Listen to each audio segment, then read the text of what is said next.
ମୁଁ ବି ମାଗଧା ପାତ୍ର ଗୁରୁଣ୍ଟି ସରପଞ୍ଚ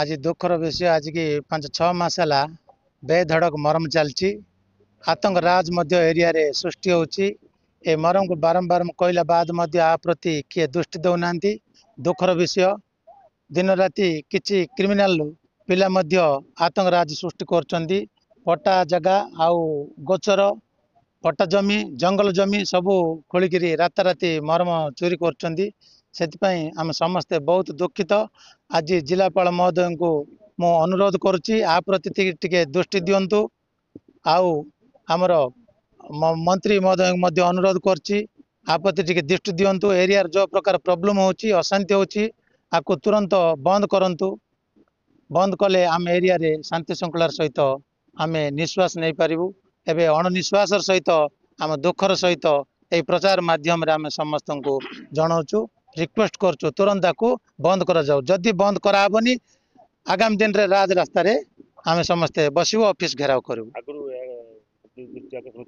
ମାଇନ୍ସକୁ କହିଲୁ ତହସିଲ କହିଲେ ତାଙ୍କ ମାଇନ୍ସ କହୁଛନ୍ତି ଆଉ ମାଇନ୍ସ କହି କହି ଆମେ ଥକି ଗଲୁଣୁ ରାତାରାତି ଶହ ଗାଡ଼ି ଏଠି ମରମ ଲୁଟି ଚାଲୁଛନ୍ତି ସେଥିପାଇଁ ଆମେ ଆଉ କାହାକୁ କହିବୁ ଆଉ ଲାଷ୍ଟକୁ ଆମେ ରାଜରାସ୍ତାରେ ବସିବା ପାଇଁ ଆମେ ନିଷ୍ପତ୍ତି ନେଲୁ या पछरे कार हाथ अच्छे ବୋଲି ଭାବୁଛନ୍ତି ଯେହେତୁ 13 ଏକର 14 ଏକର ପାଖାପାଖି 80 ରୁ 60 ଭରଣ ପର୍ଯ୍ୟନ୍ତ ଆମେ ଦେଖିପାରୁଛୁ ଯେ ଆଚ୍ଛା କାର ହାତ ଅଛି ସେମାନେ ତ ଆତଙ୍କ ସୃଷ୍ଟି କରିକି ଭୟଭୀତ କରିକି ଏଇଠି ସବୁ ମାନେ ନୃଶଂସ ଦେଖେଇକିରି ଲୋକଙ୍କୁ ଧମକେଇକିରି ମରମ ନଉଛନ୍ତି ଆଉ କାର ହାତ ଅଛି ଆମେ ତ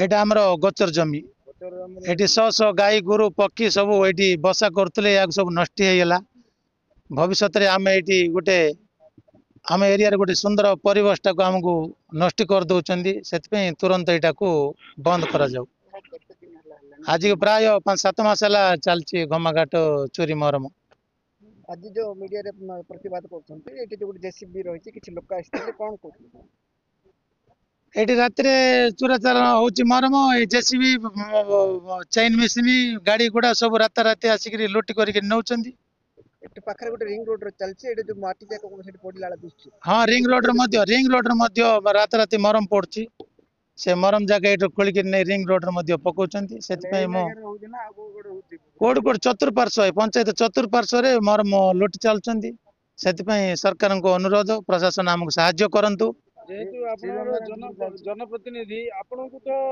ଆପଣଙ୍କ ଏରିଆର ଲୋକ କିମ୍ବା ଆପଣ ତ ଜାଣିଥିବେ ନା ଏଇ ବିଷୟ ନେଇକି ଶୁଣନ୍ତୁ ଆମକୁ କୌଣସି ଜିନିଷରେ ଅବଗତ ନାହିଁ ଆମେ ବିଷୟରେ କିଛି ମଧ୍ୟ ଜାଣିନୁ ଯୋଉମାନେ ଚୋରି କରି ନେଉଛନ୍ତି ସେମାନେ ରାତାରାତି ଆସିକିରି ମର୍ମ ଚୋରି କରି ସେମାନେ ନେଉଛନ୍ତି ଆଉ ଆମ ଅଜାଣତରେ ଏହା ସବୁ ହଉଛି ଆଉ ସେଥିପାଇଁ ବହୁତ ଦୁଃଖ ଲାଗୁଛି ଆଉ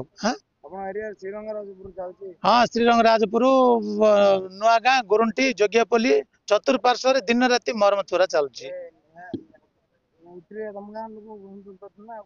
ନାଇଁ ଆମ ପଞ୍ଚାୟତର ବାହାର ଲୋକ ମଧ୍ୟ ଏହାର ସମ୍ପୃକ୍ତ ଅଛନ୍ତି କାହା ନା କହିବା ଏମାନେ ତ କ୍ରିମିନାଲ କହିବା ମିନିଷ ଆମକୁ ଧମକଉଛନ୍ତି ସେଥିପାଇଁ ଆମକୁ ଭୟ ଲାଗୁଛି ପ୍ରଶାସନକୁ ଆମେ ଅନୁରୋଧ କରୁଛୁ ଏଟା ତୁରନ୍ତ ବନ୍ଦ କରାଯାଉ ମୋ ନାଁ ପରମାନନ୍ଦ ସାହୁ ଏକ୍ସ ସରପଞ୍ଚ ଗୁରୁଣ୍ଠି ଆଜି ଯୋଉ ମରମ ଚୋରାଚାଲାଣ ଚାଲିଛି ଦୀର୍ଘ ଦିନ ହେଲା ଅଭିଯୋଗ କରୁଛନ୍ତି ଆପଣ ଆଜି ଦୀର୍ଘ ଦିନ ହେଲା ତ ଅଭିଯୋଗ କରୁଛନ୍ତି ଗ୍ରାମବାସୀ ଅଭିଯୋଗ କରୁଛନ୍ତି ଗାଁ ପଞ୍ଚାୟତବାସୀ ଅଭିଯୋଗ କରୁଛନ୍ତି କିନ୍ତୁ କାଲି ଗୋଟେ 200 ମେସିନ୍ ଆସିକିରି ସବୁ ବାଇପାସ୍ ନଉଛି ବୋଲି କହୁଥିଲେ ବାଇପାସର ଲୋକମାନଙ୍କୁ ବି ଆମେ ଡାକିଥିଲୁ ସେମାନେ ଗୋଟେ କ'ଣ ପରମିଶନ ମାଇନିଂ ବାଲାରୁ ଆଣିଛି ବୋଲି କହୁଛନ୍ତି ମାଇନିଂ ବାଲାର ପରମିଶନ ଗୋଚର ଜମିରେ କିଛି କାମ ଦେବନି ସେଇଟା ପାହାଡ଼ର ମାଇନିଂ ଯଦି ଦେଇଛି ପାହାଡ଼ ନେବା କଥା ପାହାଡ଼ ନ ନେଇକିରି ଗୋଚର ଜମିରୁ ମରମ ଉଠାଇବା କେତେ ଯୁକ୍ତିଯୁକ୍ତ ସେଇଟା ଆପଣମାନେ ଆପଣଙ୍କ ନ୍ୟୁଜ୍ ମାଧ୍ୟମରେ ଉଚ୍ଚପଦସ୍ଥ ଅଫିସରଙ୍କୁ ଇଏ ତଦନ୍ତ କଲେ ଜଣା ପଡ଼ିବ ଆଉ ଶୁଣିବାକୁ ମିଳୁଛି କିଛି ମନ୍ତ୍ରୀଙ୍କ ଲୋକ ଏ ଭିତରେ ସମ୍ପୃକ୍ତ ଅଛନ୍ତି ୟା ଉପରେ କ'ଣ କହିବେ ଆମେ ରାତ୍ର ଆସୁନୁ ଆଜ୍ଞା ଆମେ ଦିନରେ ଦେଖୁଛୁ ମନ୍ତ୍ରୀଙ୍କର ଲୋକ ଥାଇପାରନ୍ତି କି ନଥାଇ ପାରନ୍ତି ଆମେ କେମିତି ଜାଣିବୁ ଆମେ ଜାଣିଲୁ ଯେ ଏବେ ଦେଖିଲୁ ଯେ ଇଏ ଗୋଟେ 200 ମେସିନ୍ ଅଛି ଆଉ କେଉଁ ମନ୍ତ୍ରୀ ଲୋକ କି ବାହାର ଲୋକ କି କ'ଣ ନେଉଛନ୍ତି ସେଟା ଆମେ ରାତ୍ର ତ ଦେଖୁନୁ ନା ସେଇ ହିସାବରେ ସରପଞ୍ଚ ହିସାବରେ ସରପଞ୍ଚକୁ କମ୍ପ୍ଲେନ୍ କରିଛନ୍ତି। ସରପଞ୍ଚ କେତେ ପଇସା ନେଇକିରି ଏସବୁ କରାଉଛନ୍ତି ବୋଲି ବି ତାଙ୍କୁ ଅଭିଯୋଗ କରୁଛନ୍ତି। କିନ୍ତୁ ସେଇଟା ତ ପଇସା ପତ୍ର କେତେ ଦେଲା ଭଳିଆ ଲାଗୁନି। ଚୋର କେବେ ପଇସା ପତ୍ର ଦେଇକିରି ନେବ ନା ସରପଞ୍ଚକୁ ଜଣେଇକିରି ସେ କେବେ ନେବ? ସେମିତି କିଛି ନାହିଁ। ଆମେ ଆଜି ଦେଖିଲୁ ଯେ ବାଇପାସ୍ ବାଲା ଗୋଟେ ଅର୍ଡର ଦେଖାଉଛନ୍ତି, କ'ଣ ପରମିଶନ ଦେଖାଉଛନ୍ତି। ସେ ପରମିଶନ ଗୋଚର ଜମିରେ କିଛି କାମ ଦେବନି। ଆଜ୍ଞା ଆପଣ ପରିଚୟଟା? ପୂର୍ଣ୍ଣଚନ୍ଦ୍ର ନାୟକ, ଗୁରୁଣ୍ଠି ଗ୍ରାମ ପଞ୍ଚାୟତ ପୂର୍ବତନ ସମିତି ସଭ୍ୟ। କ'ଣ କହିବେ ଆଜି ଆପଣଙ୍କ ଗାଁରେ ଯୋଉ ମରମ ଚୋରାଚାଲାଣ ନେଇକରି? ଆଜି କି ଦୀର୍ଘ 15 ବର୍ଷରୁ ଉର୍ଦ୍ଧ୍ୱ ହେଲା ଏ ଜାଗା ଗୁରୁଣ୍ଠି ଗ୍ରାମର ଗୋଚର ପଡ଼ିଆ ଥିଲା। ଆର ନାମ ଚରଡ଼ିଆ ଗାଈଗୁଠ ପଡ଼ିଆ ବୋଲିକି ଆମ ଗାଁରେ ବିଦିତ ଅଛି। କିନ୍ତୁ ବଡ଼ ଦୁଃଖର ଏବଂ ପରିତାପର ବିଷୟ, ଇଏ ହେଉଛି ଗୁରୁଣ୍ଠି ଗାଁର ଭାତହାଣ୍ଡି। ଗୁରୁଣ୍ଠି ଗାଁର 2000 ବସ୍ତିରେ କମ ସେ କମ ଯୋଉ 4000 ଗାଈ ଗୋରୁ ଥିଲେ, ଏଇଟା ଚରାଭୂମି ଥିଲା। ये खाता नंबर हूँ आपणकर 1200, प्लॉट नंबर है 6955। ये जगह सरकारी रेकर्ड अनुसार प्राय 7 एकर माने 35 भणर ऊर्ध्व।